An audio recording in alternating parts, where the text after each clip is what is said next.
And welcome back, footy fans, to another episode of Donnie's Disposals. I am your host, Coach Donnie Hesser, back with another VFL Vantage. Yes, ladies and gentlemen, it has been too long, far too long, and I have apologized to my co-host because I hate when I have to do this, but when stuff happens, stuff happens.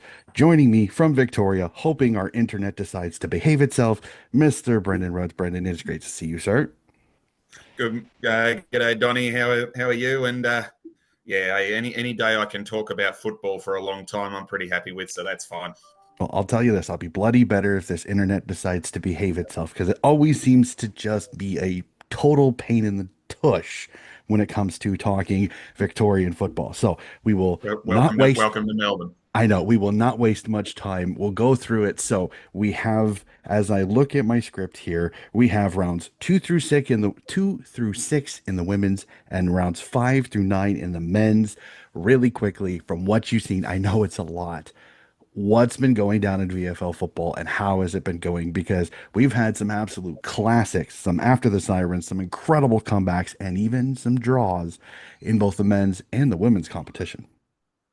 It's an amazing competition. Certainly the VFLW, which you just touched on there, a really even setup. We've got Port Melbourne sitting in second spot on 4 wins, 1 loss, and a draw. When I think the last time we spoke, or maybe the time before that, we were worried about how they'd go, Mhm. having broken up with Richmond in the AFLW and going standalone. Well, they've been absolutely outstanding. Won their first 4 games, dropped a couple, a loss and a draw I think in the past 3 weeks, which just brings them back to the field a bit.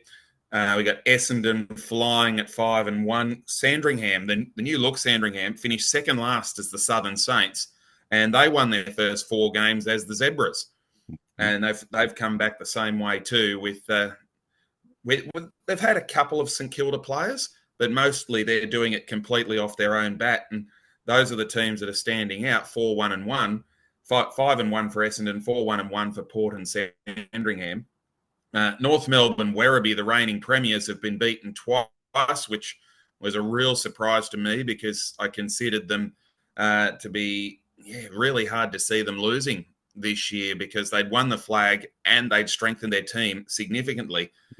Box Hill Hawks, Williamstown around the mark as well, and Western Bulldogs and Collingwood have been a bit up and down, and here come the Falcons, Mhm. 0-3. Now they're 3-3, and Mhm. and back in town. Yeah, definitely for sure. And the men's competition, like I said, we were chatting pre the first attempt at trying to record the podcast, and we were talking about some of the incredible finishes and everything like that. So let's jump right into it. Like I said, fighting internet, sometimes we're going to be a little bit quicker. So let's start with the women's competition since that's fresh in our minds since we just talked about it. Rounds 2 through 6. We'll jump back to round 2 as we see North Melbourne Werribee knock off Williamstown 44-25. The Western Bulldogs get a nice 21-point win over the Darebin Falcons 42-21. The Bombers flying high, beating the Collingwood Magpies by 40, 64-24. Carlton with a nice win over the Geelong Cats 48-29. The Zebras, as you said, striking out on their own and getting a nice 2-point win over the Casey Demons 26-24. And the Box Hill Hawks knocking off Port Melbourne 40-34. By score wise, you'd have to say the Zebras getting a win over Casey is impressive.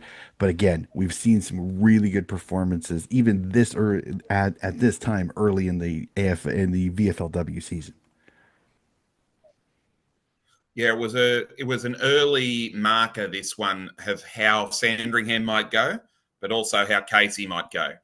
Um, and the Zebras, they kicked 2 goals to nothing with the wind in the first quarter, and they never really looked back until right at the death. They led by 15 points at 3/4 time. Casey came home with the wind, didn't quite get there, fell 2 points short, and yeah, the rest is history. The Zebras went on to win their next 2 to go to 4-0. Casey is still looking for their first win of the season, sitting at 0-6, and they've had some really good efforts, the Demons, but they just can't find their way over the line. So they'll beat a team that you certainly don't expect them to. Definitely, for sure. Let's jump to round 3 when And we. there's also been, sorry, No, go ahead.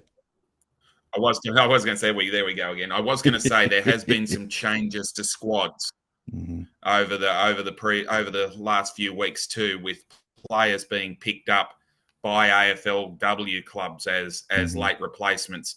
Lauren Brazali, who kicked a goal there in only her second game for Sandringham, she's now a Richmond AFLW player, so she won't be playing for the Zebras again. And there's another half a dozen or so just like that. Hmm. Yeah, it's almost that late that almost like mid-season draft period for injury reserve call up. So it's interesting. I know Sample had a couple of them that I saw that got picked up. So it's great for these young ladies to get onto AFLW rosters, but it is kind of a little frustrating because it kind of ruins some momentum for some of these VFLW teams as they try to get their season started off right. So let's jump to round three. We start off the Western Bulldogs with a nice win, 23-point win over the Collingwood Magpies, 49-26. Port Melbourne come with a impressive win over Darebin, 53-7. A near top of the table clash. The team we kind of thought would be the top North get knocked off by Essendon 35-32. We'll definitely break that one down just a little bit. Box Hill with an impressive 50-point win over Casey 75-25. The Zebras, as you said, starting off strong with a 4-point win over Carlton 18-14. And Williamstown with an impressive win over the Cats 64-17. So, I mean, all eyes got to go to it. Essendon, as we kind of said, we thought North could be another undefeated season. Essendon knock them off here in round three. And they were fantastic doing it. They jumped out of the blocks, the Bombers. They kicked the first two goals of the game, and then they just stuck with the Kangaroos. They held that lead of around about 2 goals pretty much right through until three-quarter time. North Melbourne had their chances in the third quarter to make a comeback and run over top, but all they could kick was four behinds, and Essendon managed three. So with the margin still being 10 points at the last break, you thought, yeah, maybe this upset is on here. Um, and then North Melbourne, Werribee came out and kicked 2 goals in 3 minutes to start the last quarter, and they're in front, and your mindset completely changes. Mm-hmm. They've got stars on every line. Renee Tierney kicked a couple of goals. Nike DeJock got off the leash and managed to boot one. North Melbourne's in front. They've got all the momentum. The Kangaroos, but then the Bombers just weren't going to be denied, and Tia Davidge got on the end of one in the 17th minute, put Essendon back in front, and they were able to hold on for a thrilling victory. Mhm. Definitely, for sure. And you love seeing those cracking games of footy, even early here in the season. Let's jump to round four. And as you said, Darebin starts off 0-3. They begin their little run of wins as they knock off Collingwood in the first game of the round, 26-23. The Zebras with another strong performance with a 49-point win over the Cats, 66-17. Essendon continue their strong form with a 27-point win over Carlton, 49-22. The Western Bulldogs keep the pain going for Casey with a 65-point win, 79-14. North Melbourne Werribee bounce back, knocking off Box Hill 61-27. And Port Melbourne and Williamstown renew their rivalry as Port Melbourne get the win at DSV Stadium 37-27. One of the few games that was super competitive, but we got to go back to it. Darebin off the schneid gets their first win with an impressive win by 3, 26-23. And what a way to do it, too, for the Falcons. They had not beaten Collingwood in 8 previous meetings since the Magpies came into the competition. Collingwood led this game all day. They were in front by 9 points at three-quarter time. They were still in front by 3 points entering the final minute.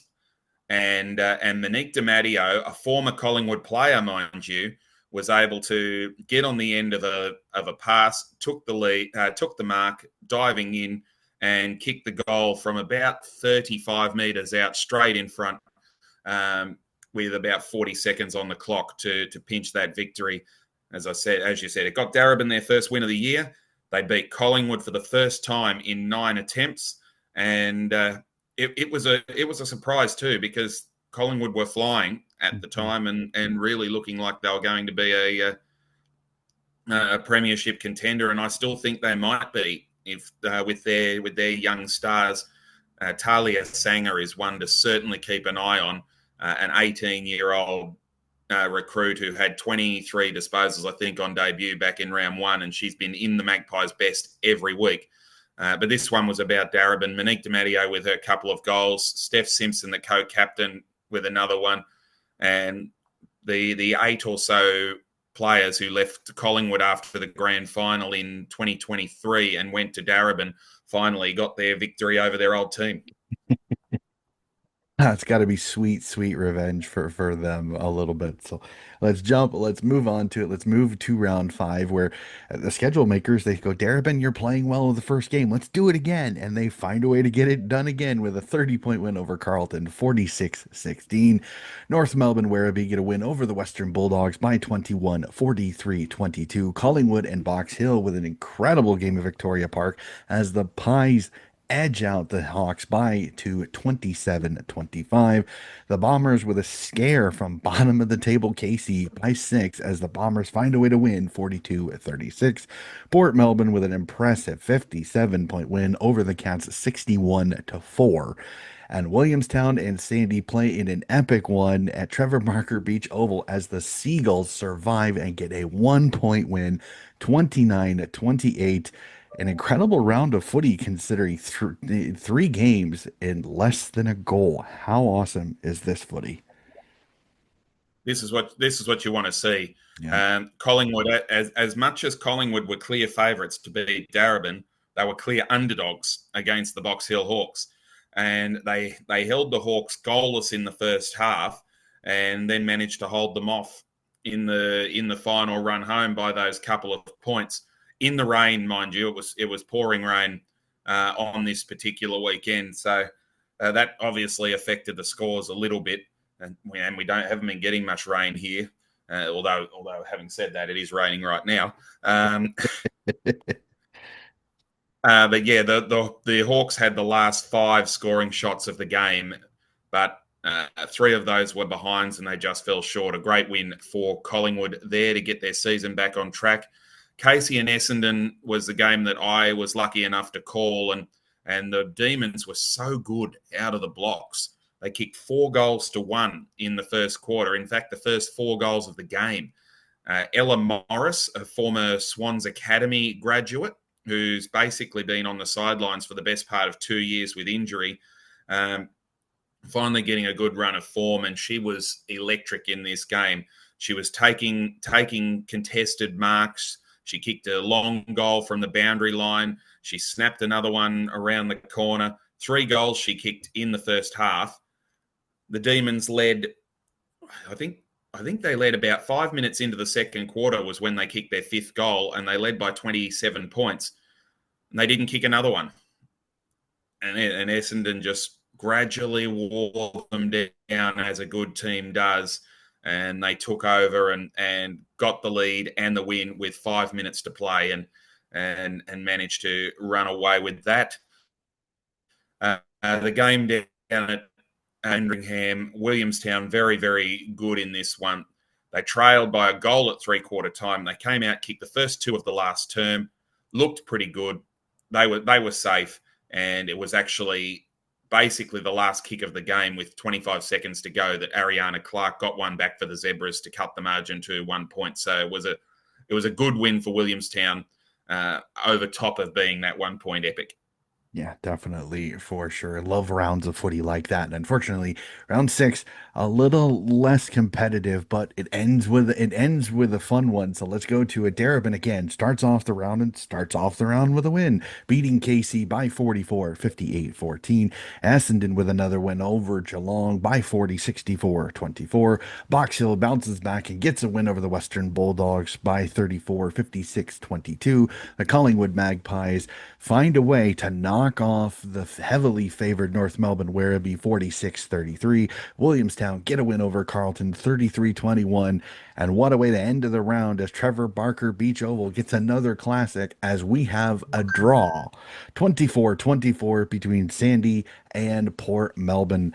I mean, unfortunately, the start of the round wasn't so competitive, but at least the end of the round gave us a few fun ones, including a draw.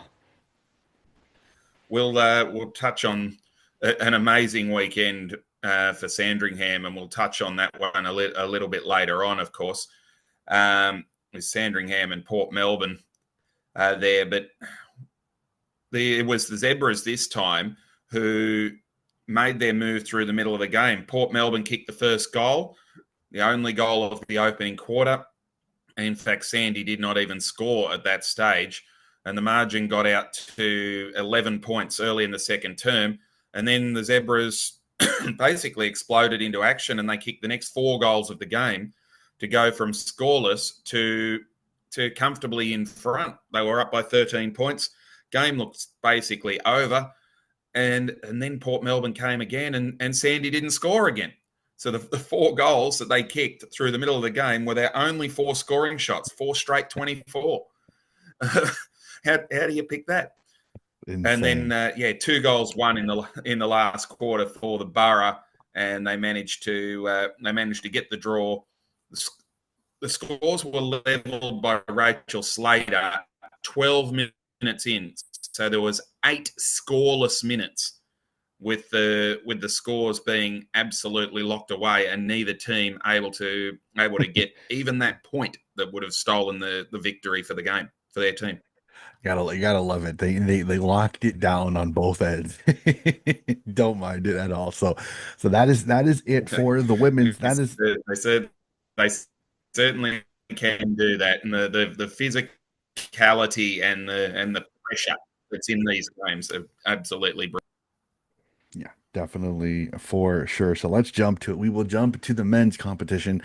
Unfortunately, we're not treated to as many great games in some of these rounds, but we'll get through it. We are treated to some really good games in the men's competition. So let's jump over back to round 5 as we see Casey smash Richmond to open up the round 143-25, a 118-point win.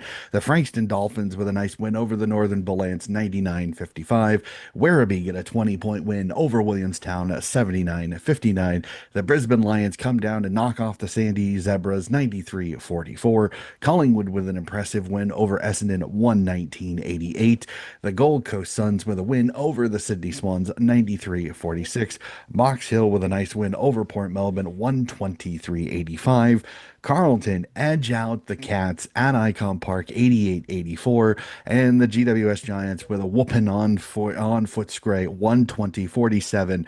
So, I mean, unfortunately, it's hard to not argue. Best game of the round has to be this Carlton Geelong Cats game, which was a roller coaster game, and the Blues just find a way to get it done. Yeah, absolute cracker. This one between two teams who, to be honest, I don't think will be featuring in the top 10 in September. But they certainly knew how to put on a contest here. Carlton got themselves a lead with the first goal. Geelong hit back, took the lead at quarter time, and seesawing contest. 4 goals in a row to Carlton put them, I think, about 18 points up midway through the second quarter. And they held that margin until probably the dying stages of the third, when Geelong kicked the next 3 goals. And they kicked the first one of the last quarter, which put them in front. They held a lead of as much as 11 points. Well, Carlton was 11.16. Just ticking through and refreshing the memory on this one. I get it. Um, Yeah, it was Geelong took the lead. It was level at 3/4 time, and Geelong Mhm. took the lead through Nathan Kruger early in the final quarter. They got 7 points, 8 points in front, but Kruger missed 3 chances in a row. He kicked the first goal of the quarter and then kicked 3 points after that. And that ended up being crucial as Carlton were able to stick to the contest. A debutant for the Cats, Keaton Mattify Forbes, put them in front with about 5 or 6 minutes to go. And then a first-year player, a draftee for the Blues, Harry O'Farrell, took a mark in the Mhm. goal square and kicked the goal in the 27th minute of the last term.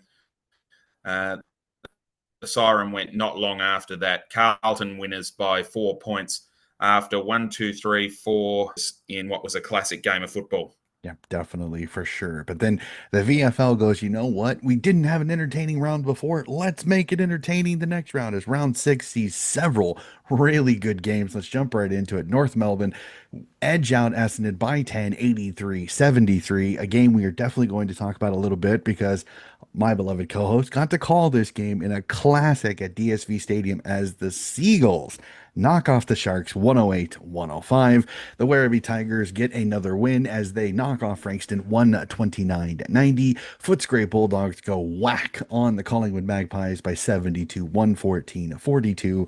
Port Melbourne goes hold my beer, we'll do you one better as they get a 99-point win over Northern Bullets 155-56.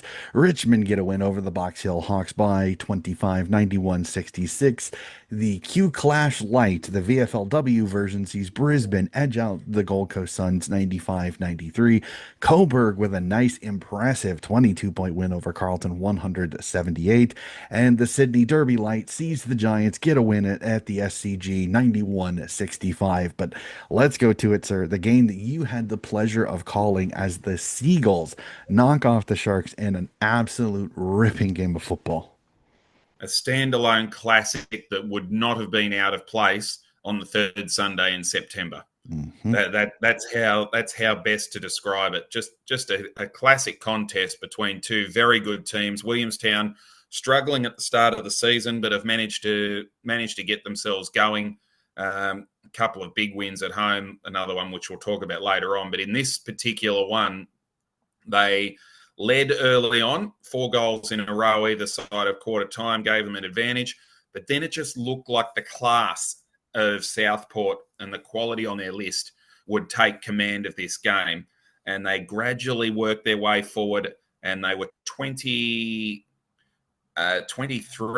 21 points up. They were 20 points up, 20 points up. I'll get there eventually. They were 20 points up entering time on of the final quarter, and it looks like they were home. It looked like they were home. Hugh Dixon, the Southport full forward, with a shot at goal from about 40 metres out, not much of an angle to make it 26 points and put the game to bed. He missed. And Williamstown went straight down the other end. Tom Mundy, would you Yep. believe, who had not played a VFL game since 2019. They had local footy and a little bit of injuries. So before COVID was the last time he played. He kicked 2 of the next 3 goals. He finished with 3 for the game. And then Brodie McLaughlin, who was the superstar for Williamstown with 5 goals.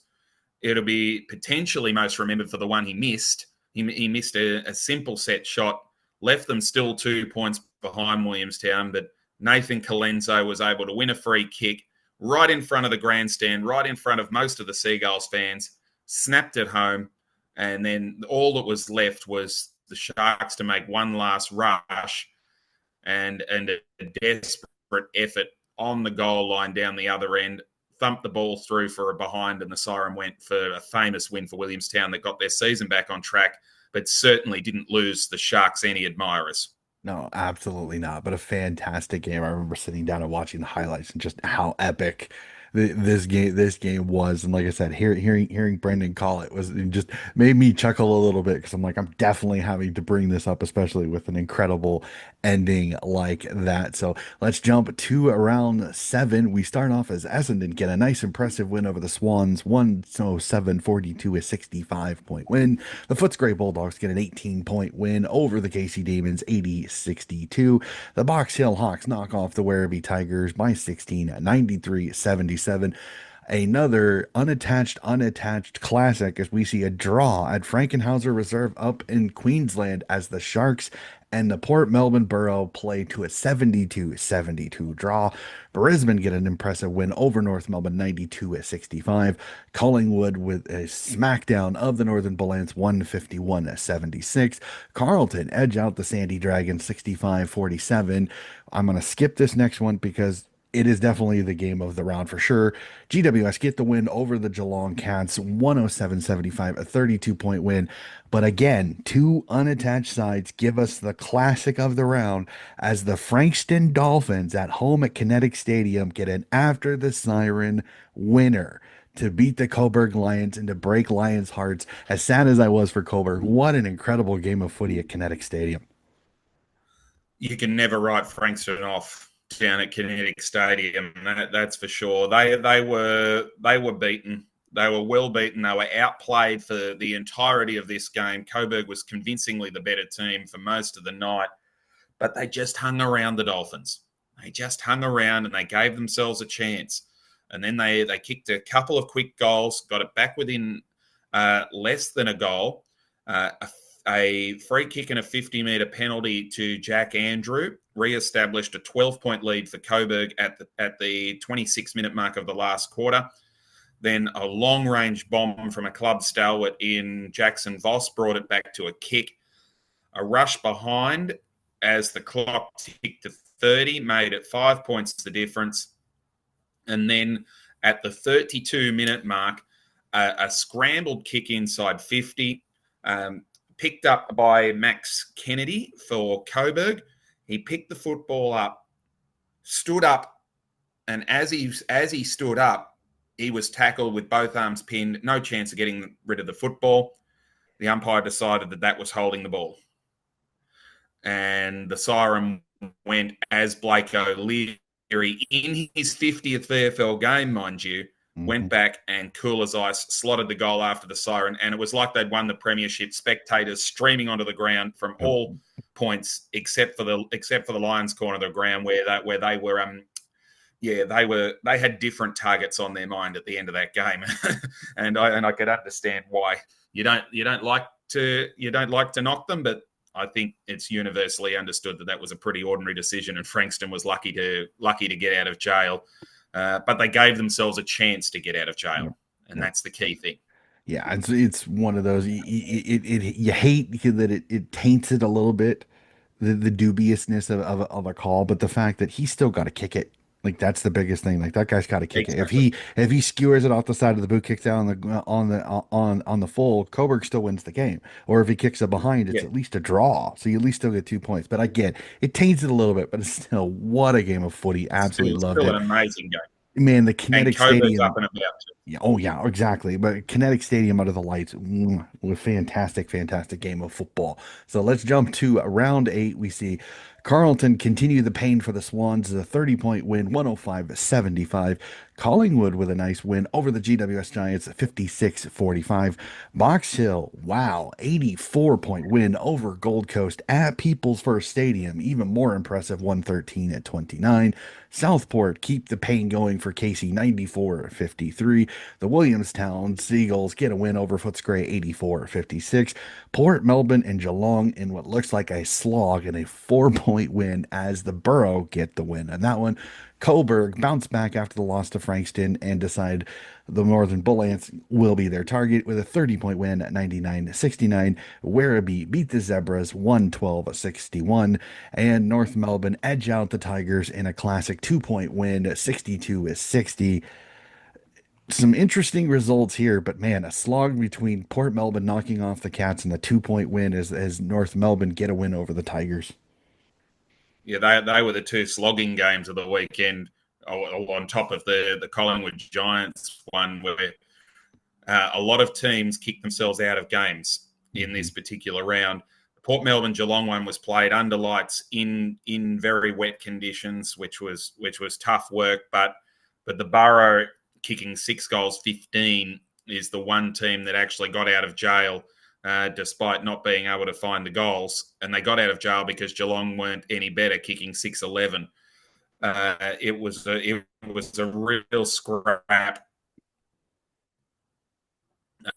Geelong built themselves a handy lead, 3-goal challenge. They kicked the next 1, 2, 3, 4, took the lead, and then it was a late major from Doyle Madigan, who's a local league star, getting a rare opportunity. Geelong, who managed to pull the margin back to its eventual 4 points. But Port Melbourne 0-4, they started the season. They've got to this point now. They're back to 2-4-1. They've had that draw the previous week up against Southport, which was the one that really announced them as, maybe these guys can still play a role. And then to hold on and beat Geelong in this game was a great result for them as well, and started having people looking at them. Yeah, definitely for sure. So one Sorry, last. as for the Go ahead. So we're doing well. You did touch on the North Melbourne Richmond game as well, so I suppose we should touch on that one. It was North Melbourne pretty much all the way. They were the better team. They led by 4 goals midway through the last quarter. Richmond kicked the last 4 goals to get right back. Judson Clark's goal at 28-minute mark gave them some sort of chance, but there was only seconds to go. So that was one that would have been a theft really if Richmond had have got over the line. Yeah, no, and sometimes that happens. Sometimes you got to be better be lucky than good sometimes. So, one last round to go in the men's competition. We'll start off. The Footscray Bulldogs get a win by 23 over the Cats, 94-71.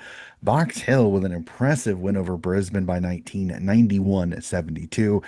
Southport, a little more like themselves, with an impressive 40-point win over the Frankston Dolphins, 142-102. Coburg with a nice win over the Swans, 89-57. Casey bounces back with a 71-point win over the Northern Ballants, 121-50. Williamstown knock off Carlton, 117-79. The Richmond Tigers get a win over the Bombers, 74-52. Port Melbourne with a nice win over the GWS Giants, 110-84. We will skip the next one because that's definitely game of the round when you look at some of these results. North Melbourne get a win over Collingwood, 123-51. But this one threw me a little bit as Sandy and the Gold Coast Suns at RSEA Park played to a 72-72 draw.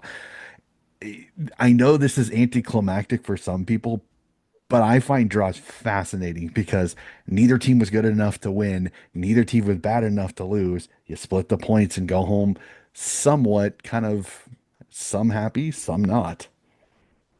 The drama of a draw is hard to replace. But sometimes you'd wonder how much drama extra time could bring too. So I've sort of got a foot in both camps. I'm sitting on the fence with that one. This particular game was all over, all over Mhm. bar the shouting. Gold Coast, who are not travelling very well. You touched on that hiding they got off the Box Hill Hawks up in Queensland the week before. They just needed to try and find a way to win this at any cost against a team who is probably going to finish in the bottom four, to be fair. Um, and they led by 19 points, Gold Coast, at the 26-minute mark of the last quarter. Goal to Dan Butler, goal to Max Heath, a behind to Max Heath at the 31-minute mark, and then a scrambled kick from a boundary throw in lands in the lap of Jack Carroll, the Carlton recruit, uh, trying to break into the St Kilda team. The siren sounds basically immediately, and he's got a shot with the man on the mark standing right on the 50. So he's got to kick it at least, say 55, 57 meters to clear the pack on the line. What a kick. Mhm. From 50, 54, he let it go at, and it dropped over the guys on the line, sealed the draw, and for only the second time, 96. Obviously, the olden days, there might have been different things happening. These two teams played a draw for the second game in a row because they That's drew insane. at this same venue, Moorabbin, 84 apiece last year, Hmm. and they've done it again at 72 apiece. Frankston and Richmond did that I think it was around about 10 years ago. They actually played 2 draws and then a 1 point game in 3 weeks in 3 seasons. So it has happened before, but it certainly wouldn't happen very often where there's 2 draws in a row between the same two teams on the same ground. Hmm. Yeah, that's insane. But it just shows you sometimes that it can go the way it does. So that's it. We finally went through the rounds. I know that was a lot, Brendan. My apologies on that. Again, things happen sometimes. Let's jump to the burning questions. Let's start with the women because I'm interested to ask you just a couple of quick questions here. The Dons sit atop the ladder after 6 rounds, but all the final teams are within a game, so it's really close. Are we looking at quite the minor premiership battle between, like I said, the 6 teams that are in there, all are within a game? Yeah, it's going to be right down to the wire, and it could bounce around, and any of those teams could finish on top. Williamstown are sitting in sixth; they were top last year. The Western Bulldogs are seventh; they were second last year. Um, I think I think the standouts are still going to be North Melbourne and Box Hill, who are sitting Mhm. fourth and fifth at the moment. Certainly not underrating Essendon, who will be around the mark as well. Port Melbourne playing really good footy. Can Sandringham keep it going? You like it'd be really hard to knock them, given that they won their first four games and then lost by a point and then had a draw. So they're that far away from being 6-0. So Yeah. I can't rule any of those sides out from finishing on top of the ladder. And at this stage, I couldn't say with any certainty that the Bulldogs, Collingwood, or Darebin could miss the final. So Hmm. I think the only certainties we've got in this competition are that Carlton, Casey, and Geelong are out of business in the bottom three. Already 2 and 3 games off the pace. Geelong, we're watching them, and we're hoping they can get over the line. They're sitting on a 12-match losing streak since the middle of last season, so we'll see if they can get over the line. But Casey's actually been the most impressive of those three teams down there, and could upset someone to really throw a cat amongst the pigeons heading home. Yeah, I was saying, and that's actually a great transition because my next question is there are three teams with only one with one win or less at the bottom of the ladder in the VFLW. Is this a bit discouraging that it's already looking like three teams we can almost put a line through when it comes to making finals? Yeah, well, as I've said, I've just already put a line through them. Casey, having said that they're capable, they're also capable of putting in a stinker, which they've done on a couple of occasions. One Hmm. against Darebin on the weekend, one against Bulldogs.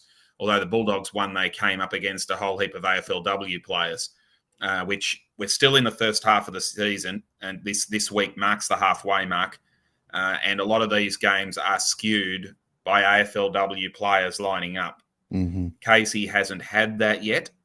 Carlton has only marginally had it, and Geelong doesn't do it. They, they've got a new coach this year, but as a rule, the AFLW girls don't play very often, uh, so they won't be making any sort of comebacks. I don't think. Um, we last year we saw Box Hill play their AFLW players very early. That hasn't happened to a full extent yet. So I wouldn't be surprised if their Hawthorn superstars front in the next couple of weeks and actually make a mess of a couple of teams. Um, but yeah, so that's another reason why you can't pass judgment Yep. on who's going to be where at the end of the year. But yeah, Yep. the bottom three teams, it is sad that they're out of action, but um, we've got 9 that are definitely in action, which Hmm. we can't complain about either. Yep. No. And Darabin's right there, which gives me a smile on my face to see the one unattached club, the unattached club, one of them in fighting chance. I'm hoping so, which is actually then a great transition back to the men's because as you noticed in the script, and I can see a smile on your face when we started talking, is the talk of for me is how good have these unattached clubs been going in the men's competition as I sat there and looked at the ladder for a few. How good is it that five unattached teams are around these final spots, and with Port Melbourne still nipping at the heels, still within reach of still being close to those final spots? Well, we were worried about a couple of them, and the last time we spoke, we had big issues about a couple of them. Coburg was 0-3, Port Melbourne was 0-4. Mhm. Since then they've come to life. Coburg's won 4 of their past 5 games and would have won the fifth. We've already discussed The that one. Frankston game. Yep. Yes, the and Port Melbourne from 0-4 have won 3.5 of their past 4 games, including a win over a draw against Southport, a premiership contender away from home, and Mhm. then they went to Albury on the weekend. That's up in my neck of the woods, about 3 hours from Melbourne, 3.5 hours from Melbourne. put on a great showing to knock off the ladder leading Giants. So they're flying, and they're finally getting some answers, some results under two former AFL coaches in Brendan McCartney and the great James Hird. So they're right back in business. The Dolphins, I've heard that they're potentially, as a few people, a bit frustrated that they're not in the top 10 given the efforts they put in. But when you look at their fixture, there's no team that they lost to that you would have expected them to beat, Mm-hmm. just with the way the fixture fell. So they're in really good shape. Well, They and they might they've have they also might got a have lost game by in seven hand too. goals. They've only played seven Yes. too, so Yeah. that kind of helps them out too. Is they have that little ace in their back pockets. They still have one more. They still most of the teams around them have all played 8 games. Yeah, they had their second bye a couple of weeks ago.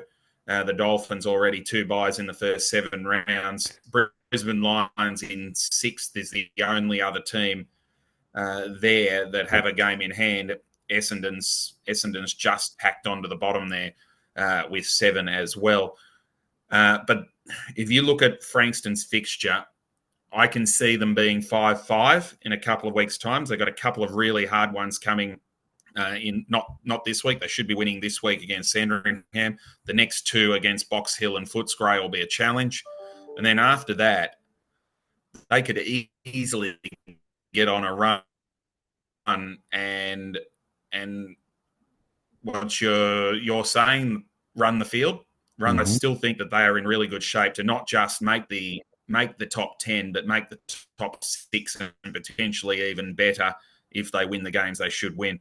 And Coburg, I've been calling in this comp since 2017, and I can't remember the Lions being inside the bold writing on the ladder.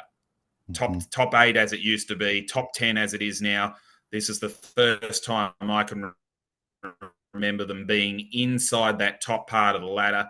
They haven't played finals since 2008, so there's certainly a lot of excitement out at Coburg City Oval at the moment. And then there's Werribee just hanging on as well at the bottom of the top 10. Can't forget the reigning premiers. It'll be interesting to see what happens in the mid-season. I'm sure people will be watching this recording before. And both Southport and Werribee could potentially be affected by that. We know Richmond, who are in 8th, will be affected by that, Hmm. with all the talk being that one of their star halfbacks, Tom McCarthy, is going to be the number 1 pick. Yeah. So by this weekend, things could take on a completely different look with 18 players potentially to be taken out of the 3 state leagues. Yep. No, I completely agree with that on this. So, um, unfortunately, I'm starting to notice that our fun and lovely internet is deciding to act up just a littlest bit more. So I did have one more question, but I think I'm going to skip it because the last time we tried to do this, when we tried to go through the tips, we had to have Brendan put up his last 4 tips on a piece of paper to get them through. So Oh, let's I forgot let's about that. That was so let's have some fun. Let's get through the tipping really quickly. So hopefully we, like I said, it's getting a little glitchy, but it's been much better than it has been. Again, touch wood. I'll touch so many different woods here. So let's jump to it. Let's do the tipping. Round 7 for the women, round 10 for the men. We'll jump right into it. A great one to start off the VFLW as Essendon, top of the table, take on Box Hill at Windy Hill. Cannot wait for this one. Who do you like? Dons, way to Hawks. challenge me straight off the bat. I know, right? Um,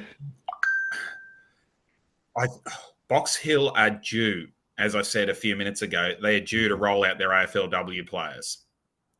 If they do, they'll win. Hmm. If they don't, then 50-50 call, and I might just lean towards the Bombers at home, given that they've already beaten North Melbourne Werribee on that ground. I'm gonna go Essendon. I think even if they do, unless they get the top level ones, Essendon's been playing really well. So I'm gonna stay with the Dons in this one. Plus Windy Hill, I think they play that ground really well. Casey, Carlton, towards the bottom of the table. Who gets the win? Carlton, Casey. I don't know. Casey At Fields is at always a fun Casey, one. the Demons actually have a poor record at Casey, which surprised me when I actually noticed it when I was doing my stats a couple of weeks ago, but they played really well against Essendon a couple of weeks ago. I do think they've got more scoring power than Carlton when they're up and about. Mm-hmm. Again, could be affected by AFLW selections, but I'm going for the Demons to break their duck. Yeah, I was kind of in the back of my mind. I'm like, let's get Casey off the schneid here, and then we just need to get Geelong off of it. So I'm with you in this one. Casey Demons to get the win at home at Casey Fields. Fun one, Victoria Park, Collingwood v the Sandy Dragons, 8th v 3rd, another two teams towards the finals races. I'm gonna tip the Pies in this one. They play Victoria Park well, as you said, some really good young stars. I think I'm gonna tip the Pies in this one. It'll be fun. At home, yes. At home, but certainly nothing in it. I'd be picking Sandringham down at Sandringham. But oh yeah, I'll take the Pies at home on the back of a win over North Melbourne Werribee on this ground last week. So both teams are not high scoring teams, but for Collingwood to kick 7 goals last week shows that they can actually do it if they want to, and that's enough for me. Yeah, definitely for sure. We'll jump to a Darabin, host the Geelong Cats in Preston at Genus Steel Oval. I'm going to tip the Falcons in this one. Cats still struggling. Easy tip for me. Falcons for me on this one. Yeah, it should be a comfortable win for Darabin to go 4 in a row and potentially push into the top 6, which was unthinkable.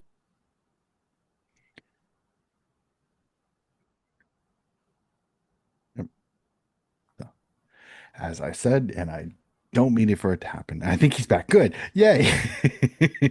And we got you. Have we got you back there, Brendan? I'm back with you, mate. All right, international internet. Dang Now it! I'm Why not. do we do that? All right, we've got two games left in the VFLW in the men's. Let's see if we can fight through this. Williamstown v the For Western fuck's sake. Bulldogs, DSV Oops, I can't Stadium. say that, can I?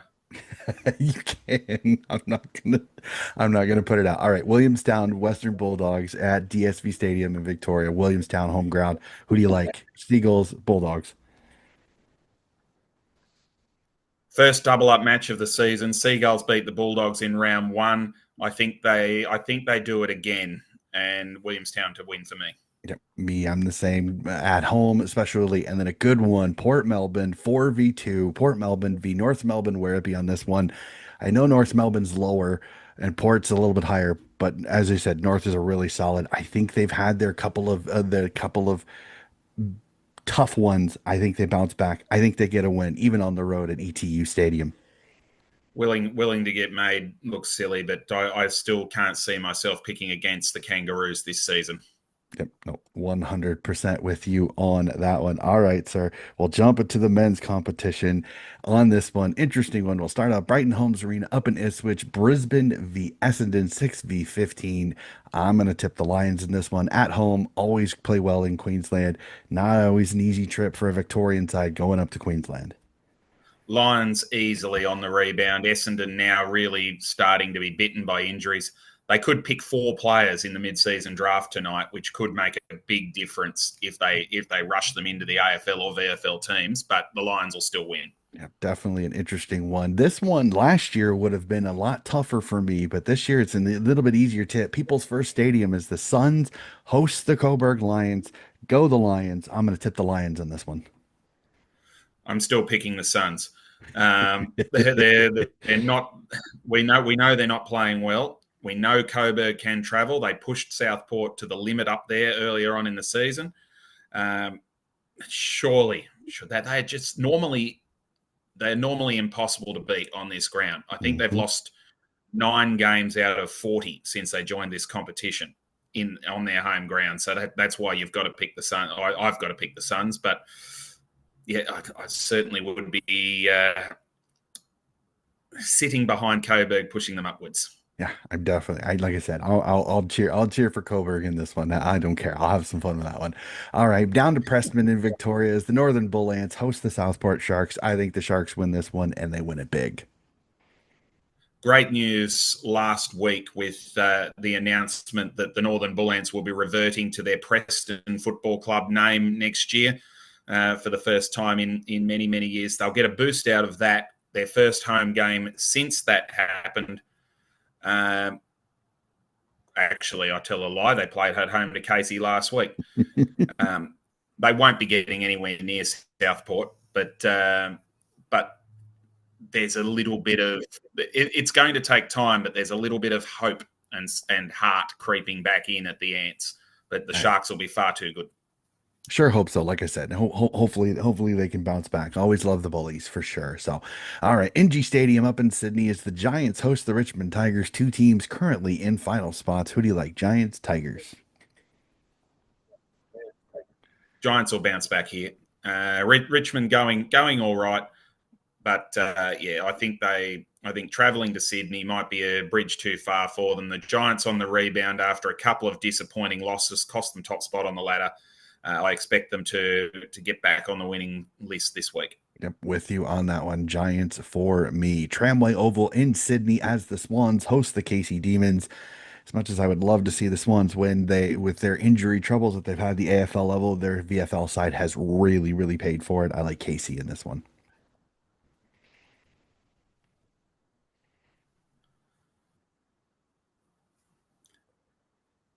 It has. I've got to pick Casey as well. There is talk that the Swans could get a couple back, but just as soon as I'm not allowed to say that. Just as soon as the Swans get players back, they go and whack someone and just Yep, what's going on there? yep, I have never seen Sydney be so undisciplined, yep, and they're paying the price for it, especially at VFL level. yep. Casey to win, but it wouldn't surprise me if Sydney fired up and got this one. I sure hope so. There's talk potentially Robbie Fox and Harry Cunningham, which would be great to see them get back, considering both have been struggling with injury this year. Like I said, I hope so too, but I'm not gonna hold my breath on that one. Fun one at Box Hill City Oval as the top of the table Hawks take on the Collingwood Magpies. Who do you like in this one? Well, the Hawks have announced themselves as clear premiership favourites in the past 2 weeks. Big win on the Gold Coast. Then they knocked off the Lions last week, and I think they'll be too good for Collingwood. Yep, I'm with you on that one. Box Hill for me. Kinetic Stadium in Frankston as the Dolphins host the Zebras. Frankston v Sandringham. I'm going to tip the Dolphins in this one. Maybe it's because Sandy's connected to the Saints. Want to cheer for those unattached clubs. I got the Dolphins in this one, especially at Kinetic Stadium. Such a beautiful stadium. Dolphins to win for me, but they would be very well off to remember last year when they went into Mhm. this equivalent game as red hot favourites and kicked deplorably and Mhm. ended up I getting remember that. beaten, and it cost them a spot in the top six and meant that they had to go to Queensland 2 weeks in a row in the finals. So this is their Yep. chance to put a marker in the sand. Yep, definitely for sure. We'll jump to a Port Melbourne v Werribee at ETU Stadium in Melbourne. Who do you like, Tigers or the Borough? Really tough one. The way I Port agree. Melbourne played against GWS on the weekend, they're going to take a power of beating. But Werribee's Werribee, Hmm. and they're going along okay too. I'm going for Port at home. I think the football that they played against the Giants last week was absolutely electric, and if they bring that, they can get up. Yep, no, 100% with you. I think I'm going to go Port. I'd love to tip Werribee, but I think on the road, Port been playing, like I said, a fantastic game against GWS last week. Going to tip with Port. Last but not least, Williamstown v. the Geelong Cats, DSV Stadium at Williamstown Cats. I'm going to take the Seagulls in this one again. It's maybe I'm a sucker for the unattached, I guess. Give me the goals. No need to be a sucker on this one. Williamstown are a level above Geelong, and I expect them to win. This is the game that I'm doing on the weekend. Um, I wouldn't mind another one on Saturday, but at this stage, it's not happening because I think most of them just aren't in Melbourne. Yep. But yeah, Williamstown should be too good for Geelong. Yeah, definitely for sure. Well, we've gotten through it. Oh my gosh, Brendan, we've gotten through it without having to do 5 or 6 different stoppages. So hopefully, maybe we found our sweet spot when it comes to it. Brendan, again, as per usual, thank you so much again. I'm sorry for throwing a bigger plate of games than we had been in the previous couple of episodes. Fantastic work again. It is so much fun working with you. So knowledgeable of the wonderful competitions that are the VFL and VFLW. Absolutely fantastic. Thanks, Donny. And you guys mightn't agree, but go the Demon. Alex Demon, or in the French Open, had a good win in round one. And Australia in the World Test Championship coming up, probably before we talk again against South Africa in the cricket. So again, I'm most of your guys probably won't know a lot about cricket, but you need to get into that game as well, because it's just as engrossing. definitely for sure. I've got the Willow app. I just need to make sure I get the dates right because I definitely want to keep track of that because that is going to be some fantastic cricket between South Africa and the Aussies. Cannot wait. So that is going to do it for today's episode of Donnie's Disposals. Again, if you like what you were listening to, please like and subscribe and keep track. More footy coverage still to come very, very soon.